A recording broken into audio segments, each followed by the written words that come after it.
네, 별들의 매매 리그 전문가들이 펼치는 오늘 개장 전략 살펴보는 시간입니다. 김정수 전문가와 함께합니다. 안녕하세요. 네, 안녕하세요. 네, 요즘 보니까 수익률도 정체돼 있고 순위도 그 자리에 또 머물러 계시는 그 모습이 좀 오래 좀 지속이 되고 있는 그 상황이에요. 어제 네. 매매 어떠셨습니까? 1월 달 들어서 거의 이제 2월 달까지 지수 같은 경우를 보게 되면 이제 지수 관련주들 같은 경우는 약세 구간이 계속 좀 진행이 됐었고, 또 이 기간 동안에 좀 경기 방어주로 우리가 좀 인식을 하고 있었던 뭐 통신주를 비롯한 이런 주식들이 신고가 가는 흐름을 좀 보였고요.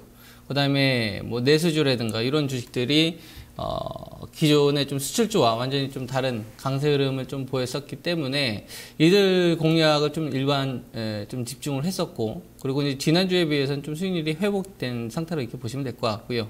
그리고 이제 현재 지수 자체가 어떻게 보면은 일주일한 이 기간 동안에 계속 전저점 부근에서 위치를 하고 있는 상황이기 때문에 이 구간에서는 좀 현금 수준을 좀 일정 유지를 해야 되지 않겠느냐, 이렇게 좀 보고 있기 때문에 현금 좀 남겨놓은 상태입니다. 네, 현금 비중이 높으시네요. 29.58%, 거의 30%의 비중을 현금이 좀 싣고 있는 그 상황입니다. 자, 종목을 보니까요. 지금 현재 보유하고 있는 종목이 롯데 하이마트, 모두투어, 대교, 넥센타이어 이렇게 4종목을 보유를 하고 계시는데 어제 롯데 하이마트를 매수를 하셨네요. 어제 네. 좀 부진한 실적이 나왔어요. 네. 롯데쇼핑과의 합병 시너지를 좀 보고 매매를 하시는 건지 네. 좀 어떤 과정을 들어가신 건가요? 네, 일단 현재 시장에서 이제 제가 포트를 운영을 하면서 좀 7%에서 이제 8% 왔다 갔다 하면서 이제 제가 좀 매매에서 좀 타이밍을 놓쳤던 게 이제 넥센 타이어 이쪽에 비중이 제가 있었는데 요것 때문에 계좌 손실률이 좀 발생이 됐었어요. 그래서 요거를 이제 해결을 했었던 게 삼성생명하고 통신주, LG U+ 쪽은 이제 비중을 셔서 회복을 좀 해놓은 상태고, 그리고 나서 이제 다시 이 수익률을 제고를 시키기 위해서는 주도주가 좀 나와야 된다. 그래서 현재 구간에서는 좀 역배열보다는 정배열 쪽으로 포트 중심을 이루어야 되고, 그리고 이게 실적 개선 자체가 최근 들어서 뭐 중국 관련된 수혜가 좀 진행이 되고 있는 기업들로 분류가 되고 있지만, 저는 그것보다도 국내에서 영업이 개선으로 이어지는 기업으로 좀 초점을 봐야 된다, 이렇게 좀 보고 있기 때문에 지금 현재 시점에서 일단은 뭐 롯데그룹을 통해서 자금 조달 자체가 이자 비용이 확 다운된 상태이기 때문에 분명한 영업이 개선이 좀 있다. 그래서 롯데 하이마트 같은 경우는 일단 비중 자체를 최대한 40%까지 좀 계획을 잡고 있고요. 그 중에서 일단은 시장 상황을 고려를 해서 한 15% 선 정도만 선침매를 좀 해놓은 상태입니다. 예, 여기서 LG U+ 수익을 많이 보셨죠. 9% 정도 수익이 났는데 그 정도 이상의 수익을 또 기대를 해보도록 하겠습니다. 자, 그럼 오늘 장에 대한 이야기 또 살펴보도록 하죠. 자, 오늘장 체크포인트 3가지 화면을 통해서 알아보겠습니다. 하나, 아시아에서 다시 유럽으로 이슈 이동. 둘, 외국인 선물 매매 동향 체크. 셋, 업종 기준가 신한지주 38,800원, 38,000원. 이렇게 3가지 체크포인트 중에서 먼저 첫 번째, 아시아에서 다시 유럽으로 이슈 이동에 대해서 살펴보겠습니다. 자, 일단 지금 유럽 쪽 많이 주목을 하고 있죠. 이 간만에 네. 20일 회의가 있었는데 뭐 여기서는 뭐 큰 수확은 없었던 것 같고요. 일단 EU 정상회담, 뭐 재무장관 회담, 계속적으로 또 G20 회의까지 여러 가지 이슈들이 있는데요. 자, 이런 부분에 주목을 하시는 건가요? 네, 지금 중국 증시하고 이제 일본 증시가 어떻게 보면은 우리나라 시장에 가장 큰 영향을 줬던 기간이 1월 달부터 2월 초까지 이 부분이라고 좀 보시면 됩니다. 뭐 엔화 환율과 관련된 부분이 계속적으로 시장에서 큰 이슈가 됐었고, 그다음에 뭐 중국 충격 효과와 관련된 이런 게 시장에 영향을 끼쳤는데요. 이제는 뭐 그러다 보니까 중국 증시 같은 경우는 이제 휴장으로 들어간 거고, 네. 그다음에 일본 이제 이 엔화에 대한 움직임에 대해서 유럽 쪽에서 좀 움직이기 시작을 했죠. 정상회담이라든가 재무장관 회의라든가 이런 부분이 열리는 목적 자체가 이제 환율에 대한 부분을 언급하기 위해서 그런 거거든요. 그래서 지금은 중국 같은 경우는 이제 휴장이 되는 거니까 이제 아시아 쪽은 이제 초점이 조금 약간 벗어난 상태에서 유럽 쪽으로 가는 어떤 시장의 포커스가 일로 좀 이동을 하고 있다. 이거는 경제 일정을 보면은 좀 더 여러분들이 이해하기 쉬울 텐데요. 지금 유럽 같은 경우에는 뭐 유로 재무장관 회의라든가 G2 재무장관 회의가 다음 주 만기까지 계속 잡혀 있기 때문에 지금은 다른 그 어떤 변수보다 여기에 초 집중을 하셔야 된다. 이렇게 말씀드릴 수 있습니다. 네.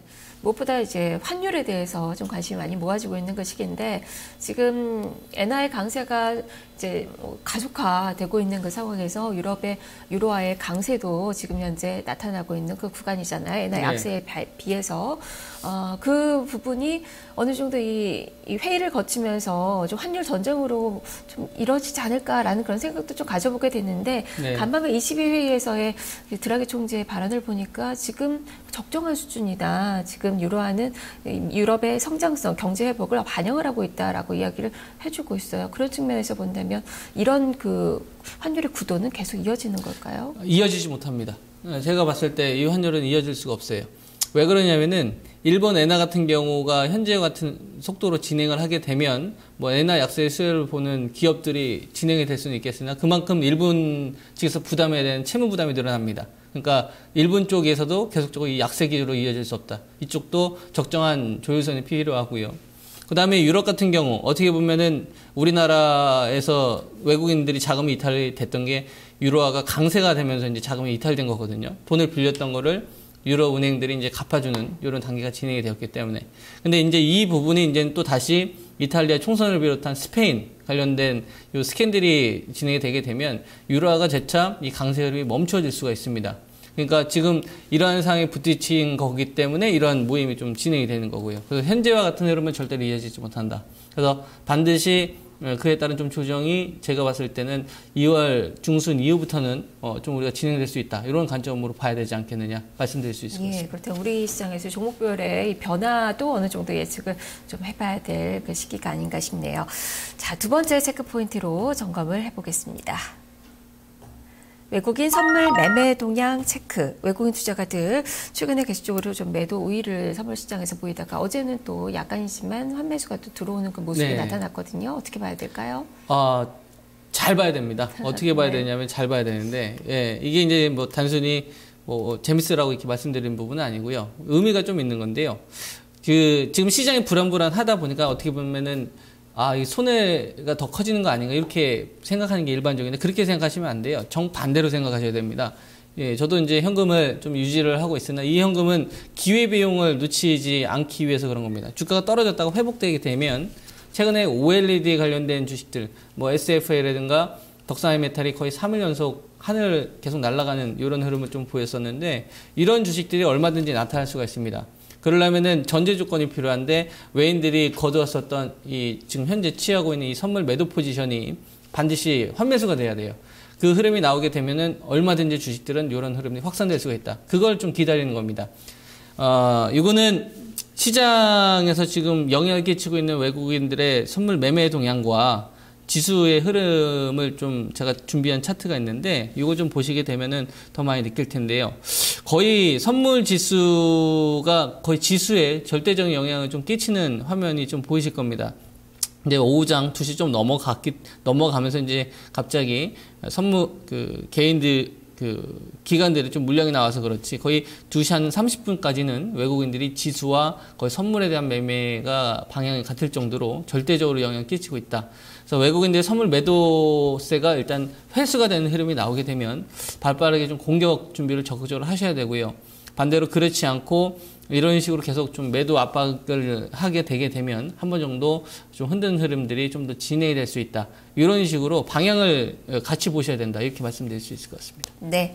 수급 동향 여전히 뭐 가장 중요한 핵심 포인트가 좀 될 수 있을 것 같네요. 자, 세 번째 체크 포인트 살펴보겠습니다. 업종 기준가 신한지주 38,800원, 38,000원. 신한지주. 오늘은 또 이 신한지주에 주목을 하고 계시는데 어떤 의미가 있는 건가요? 신한지주 이전에는 삼성생명이었고요. 삼성생명 이전에는 기아자동차였고. 그러니까 이제 제가 업종 기준가라고 말씀드리는 거는 이제 시총 상위 종목들 가운데, 그러니까 시장에서 어떻게 보면 자금의 흐름을 결정하는 핵심 키가 있습니다. 그 업종을 좀 대표하는 섹터라고 보시면 되겠죠. 그래서 지금 현재 1월 달까지 이어지는 흐름을 봤었을 때 금융주가 단연 시장에서 월등히 강하다는 건 여러분들 충분히 아실 겁니다. 통신주도 마찬가지고 실질적으로 시장에서 가장 강했던 주식인데 이 주식이 완전한 좀 하단 가격이 확실하게 좀 지지받는 흐름이 나타나야지 주도주들도 추가 조정이 좀 멈추게 된다. 그래야지 지수도 이제 안정화 단계를 거친다. 그래서 매수 부분을 진행을 하더라도 뭐 서둘러서 저는 할 필요가 전혀 없다고 봅니다. 일단 38,800원과 38,000원이라는 이 두 가지 일단 밴드를 확실하게 좀 지지받는 걸 보고 그리고 나서 좀 여러분들이 주식 비중 좀 늘려도 되지 않겠느냐. 현금 비중은 뭐 지금 다 사용할 수 있는 그런 시기는 아니다. 그래서 일단 신한지주를 기준으로 해서 그 제시해드린 이 가격대가 확실히 지지받는 걸 보고 좀 공격을 진행하는 게 맞다. 이렇게 좀 말씀드릴 수 있을 것 같습니다. 예, 자 이렇게 오늘장에 대한 이야기 좀 들어봤는데 그렇다면 전략은 어떻게 세우고 계신가요? 네, 일단 가장 중요한 이 현금을 어떻게 활용할 것이냐에 대한 부분인데 이거는 외국인들 입장에서 그 선물에 대한 부분을 청산을 시키게 되면 그러니까 매도 부분은 이제 철수를 하는 거죠. 이 부분이 되게 되면 적극적으로 좀 공격을 해야 된다. 이렇게 좀 말씀드릴 수 있을 것 같고요. 그리고 매수 자체는 비싸게 할 필요가 없습니다. 지금 현재 시장에서 굳이 주식 자체를 한꺼번에 다 담을 필요도 없는 거고 1차 정도만 선매수한다 하더라도 충분하다. 그래서 매수 자체는 무조건 싸게 일단 업종 기준가 기준으로 하단에서만 일단 매수를 하는 이때는 역배열보다는 좀 정배열 쪽으로 좀 진행이 돼야 될 것 같고요. 그리고 주도주라 하더라도 최근에는 힘이 좀 많이 다르죠. 뭐 예를 들어서 뭐 금융주라 하더라도 통신주라 하더라도 KT와 SK텔레콤 주가 흐름이 많은 차이가 나타납니다. 마찬가지로 힘의 어떤 강도가 있다. 매수세의 어떤 차이가 있다. 그래서 주도주 이번 지수에서 우리가 주도주라고 할 수 있는 주식은 어쨌든 60에서는 무조건 지켜주는 주식, 주겠다 하더라도 바로 살리는 이런 주식이 지수가 돌아갔을 때 더 갑니다. 그래서 이쪽을 1순위로 좀 여러분들이 보셔야 된다. 이렇게 말씀드릴 수 있을 것 같습니다. 예, 저 그러면 지금 일정 부분 현금이 좀 있으신데 네. 어떻게 매수를 고려를 하고 있는 그 종목이 있으신지?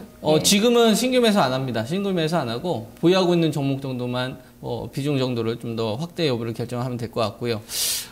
저도 이제 뭐 시청자분들도 이걸 보시고서 많이 좀 참고를 하실 텐데 오늘 같은 경우는 뭐 굳이 주식을 뭐 담고 이렇게 하시기보다는 일단은 지수 자체가 시장에 영향을 끼칠 수 있는 이 부분이 좀 많이 와 있는 상태이기 때문에 일단 외인 선물 동향이 굉장히 좀 중요합니다. 그래서 이 부분을 그 확인을 하고 나서 좀 움직이시는 게 맞지 않겠느냐. 그래서 지금 주식을 새롭게 편입하시기보다는 좀 시장에 대해서 좀 관망해야 되는 그런 구간이다. 네. 이렇게 말씀드릴 수 있을 것 같습니다. 없겠죠?